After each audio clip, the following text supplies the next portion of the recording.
PMI, authorized PMP exam prep course.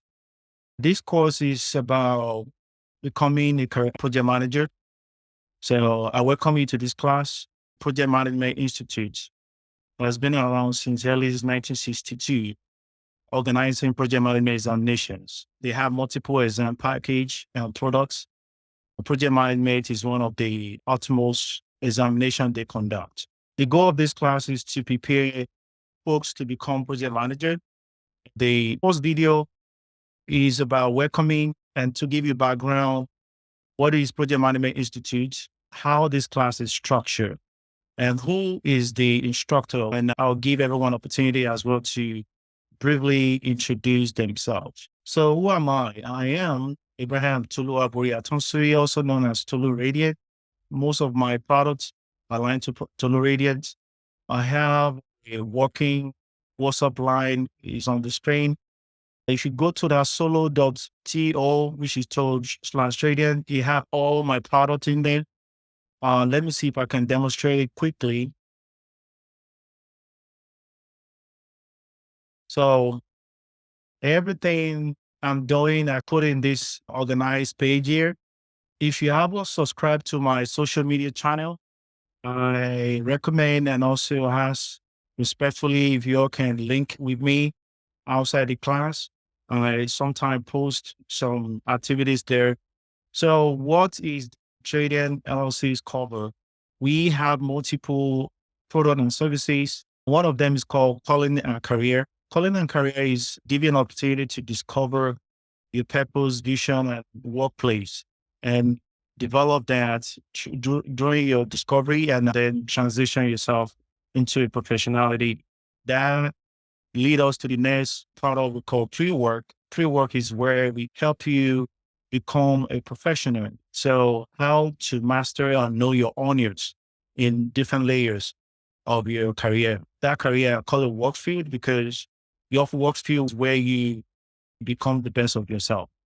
I'll have a module called Working Less, Earn More, and Enjoying Life. It means you're going to work smartly and find a way to use your active income progressively to transfer that into passive income. At some point, that passive income will take over your active income. Active income is where you actually actively clock in hours for the job. The passive income is where you are not actually working by hour, but you still do some level of work, you get paid even more better than active income. We have Twitter, we have Yelp, we have LinkedIn, Facebook, YouTube channel, but I will focus on my YouTube channel. Specifically for this class, I have started creating a project management fundamental, short videos, very short, less than 1 to 2 minutes. You can go in there. Let me show you how to get there. If you're on your YouTube, you can search for Doneflows. Once you get to Doneflows page, you go to playlist. So on the playlist, you will see project management fundamental right here. And I recommend if you haven't subscribed, please subscribe. So you will be seeing more videos. This is where after the class, you can go back in there. I'll be putting more resources here. You can use it as a reference, you can use it as a refresh. So learn more about project management if you are thinking about taking this career serious, developing a project management skills. And project management skills is not limited to work area. That's why applicable at home, at work, and your life. So if you can implement the skills set and the talents, you're gonna over time you can apply across the board of your arena. So if you wanted to get access to this, I recommend subscribe. See, all right. Any questions so far? All right, let's introduce ourselves. Who would like to volunteer first?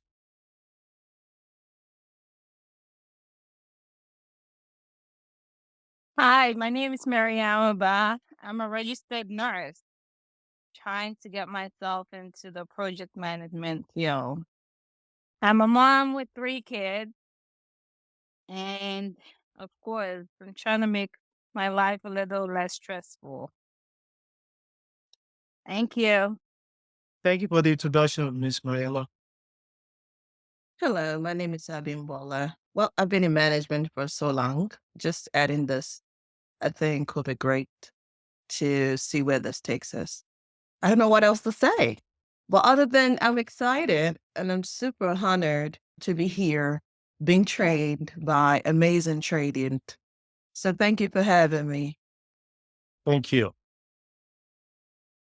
Hi, good afternoon. My name is Temi Yosh. Uh, I'm into retail management for a minute now. It's been a while I've been in retail management. I just want to like do something personal, like on the side, like a passive, you know what I mean? And just gather everything together. I have a daughter, which they don't live here, they live in England. So with that, I just want to say thank you to Mr. Tolu for the opportunity given to come over here. So I appreciate it so much. And I welcome everybody too. Thank you so much. Thank you all for the great introduction. I welcome you officially to this class. So let's keep moving. So technically, if you wanted to become a project management professional, going through the certification process, here's the requirements. There are two ways to become a PMP certified. If you have a 4 years degree with 3 years experience, and then take a 35 hours, which we currently doing from authorized trainer, like the company I have, then you will be eligible to take the exam. Alternative way, if you don't have a 4 years degree, if you have a high school diploma or high school certificate, you must have at least 60 months of leading a project. Then you have to take 35 hours of this course in order to be eligible. Project management is across the globe. Every activities, industry, every aspect of organization, including personal level, political level, healthcare, economical, all across the board. Practice project management principle is one of the principles that help organization to guide major activities from vision to the mission level and breaking those things down to objective portfolio to program level and then project to the task level. What's your objective? Who you wanted to serve? And then establish that with what we call organization key results. How do you want it to serve them? And then start breaking them down into portfolios. We have different portfolios, program, and how to deliver those things to your head user or customers. That is the economical aspect of projects. For project management exam, there are three focus levels for qualification in order to pass. Master this power skill. Power skill is where you use your emotional intelligence. When we say emotional intelligence, where you can see things even when it's not communicated, where you are aware of your social environment. It's called social awareness. Using your skill set to go through those aspects. So it's called power skill. It takes 42%. And then the process aspect of the exam is way of working entails the processes, the principles, the templates, the tools and techniques to become a project manager accordingly where it is applicable. That is the way of working. And that is about 50%. This is half of the exams. And then the 8% of the exam is business environment.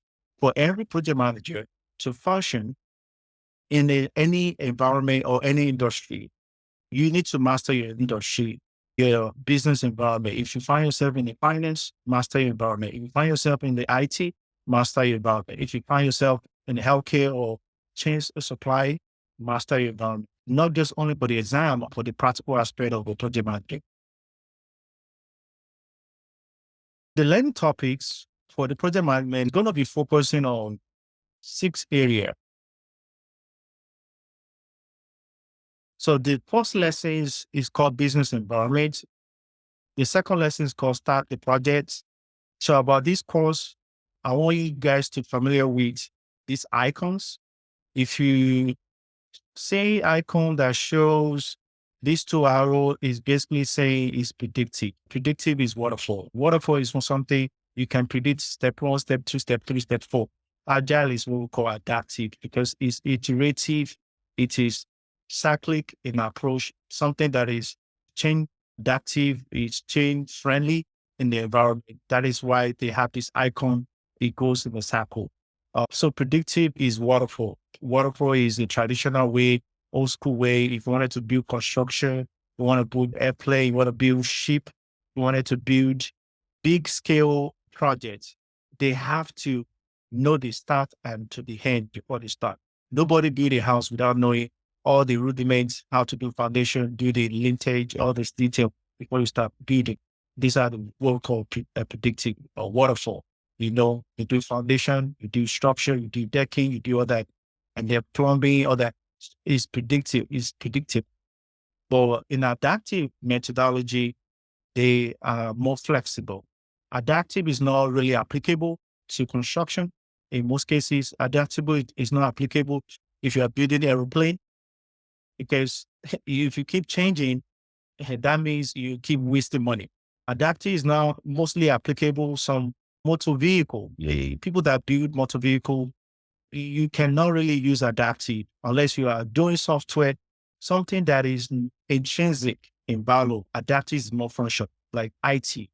Because you program it, you can go there and make adjustment, make correction. It's easy to use adaptive nature for that.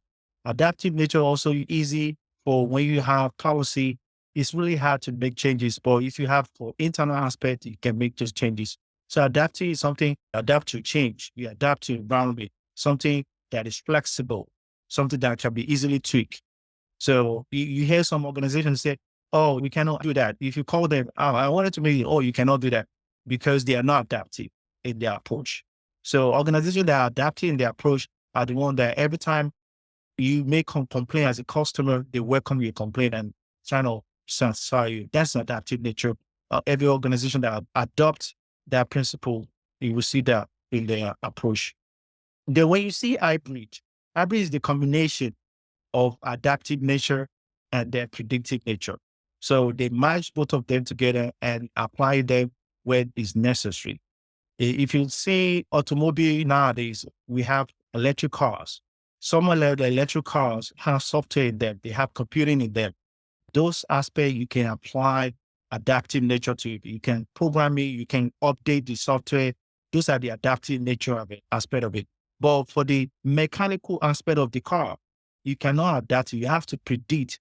After I install the physical structure, I have to apply the wiring. I have to apply the fuel system. I have to apply the rim. So those are predictable. So those one you cannot adapt it because those are the steps one after the other. You have to do the step. So a certain part of the process we can do it calmly. So we're going to talk more in detail. I just want us to get a little foundation. Then if you see icon like this right here, it means that it's important. Pay attention to it. Right here is where they want you to be interactive, engage in the class and ask questions. And then when you see this icon, it means use expert judgment. Someone like me, I'm expert in what I do. I use my experience and make example about that specific topic. Then if you see this icon means use the tools applicable in that process. And then question, of course, and then discussion, and then notes. So that means any questions so far?